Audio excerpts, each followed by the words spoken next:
Ce lundi 4 mai, les équipes de France Stratégie accueillaient la première réunion de la commission Accords collectifs et travail. Un groupe d'experts missionné par le Premier ministre afin de réfléchir à comment donner plus de marge au dialogue social de terrain dans les entreprises et les branches professionnelles.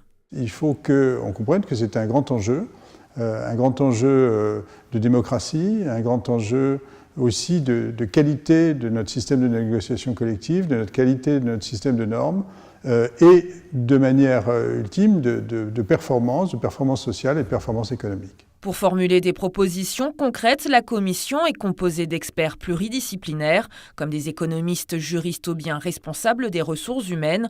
Une approche qui se veut également internationale, avec la présence de 2 spécialistes des accords collectifs allemands et italiens.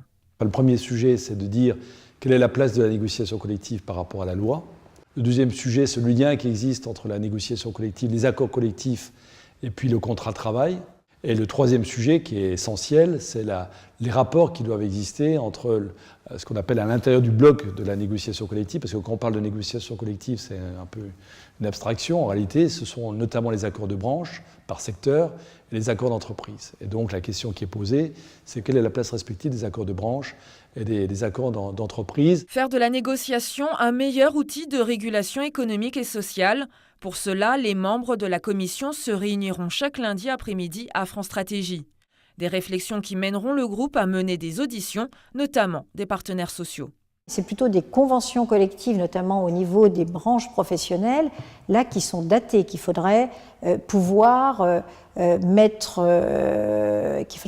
innover dans ces accords de branche pour que ces conventions collectives aient toujours une fonction importante de régulation des conditions de la concurrence, qui n'est plus le cas. Donc là, il y a sans doute des changements majeurs à apporter au niveau des branches professionnelles et de la négociation de branches. À l'issue de cette première réunion, la commission a présenté ses axes de travail aux journalistes.